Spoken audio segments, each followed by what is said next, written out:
وعباد الرحمن الذین یمشون علی الارض ہونا، یہ لوگ جب زمین پر چلتے ہیں، اللہ والے لوگ ہوتے ہیں، یہ کیسے چلتے ہیں؟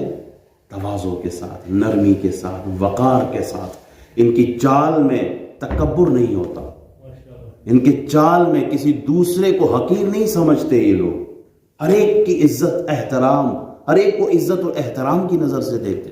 حضرت عمر بن عبدالعزیز امیر المؤمنین ہے، ایک مہمان آیا ان کے پاس، ٹھہرا، عشاء کے بعد بیٹھے، معمول کے جو عادات تھے ان کے، بیٹھے کچھ لکھائی پڑھائی میں تھے، تو چراغ بجھنے لگا. تو وہ مہمان کہتا ہے کہ حضرت میں اٹھ کے اس کو ٹھیک کر دوں، درست کر دوں. آپ نے فرمایا نہیں، مہمانوں سے کام لینا یہ کوئی اچھی بات نہیں ہے، آپ مہمان ہیں، آپ تشریف رکھیں. تو مہمان کہتے ہیں حضور مجھے اجازت دیں، آپ کا غلام ہے، میں اسے اٹھا دیتا ہوں، اس کو کہہ دیتا ہوں، وہ ٹھیک کر لے گا. آپ نے فرمایا نہیں، یہ ابھی سویا ہے غلام، یہ ابھی سویا ہے، اس کو نہ اٹھاؤ.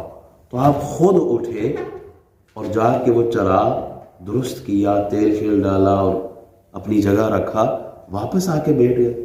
تو مہمان کہتا ہے حضور آپ امیر المومنین ہو کے کہاں کہاں آپ کی سلطنت ہے، کہاں کہاں آپ کا نام ہے، آپ کا اختیار ہے، آپ کی پاور ہے، آپ کس پوسٹ پر ہیں، اس کے باوجود آپ گئے اور آپ نے چلا.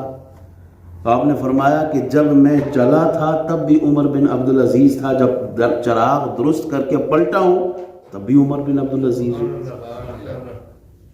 یہ ہے وہ عباد الرحمن جس کا ذکر قرآن میں ہے کہ یہ اللہ والے ہیں. جب یہ جاتے ہیں چلتے ہیں تو نرمی ہے، وقار ہے، عزت ہے، دوسرے کے لیے عزت اور احترام کی نظر سے دیکھتے ہیں دوسروں کو.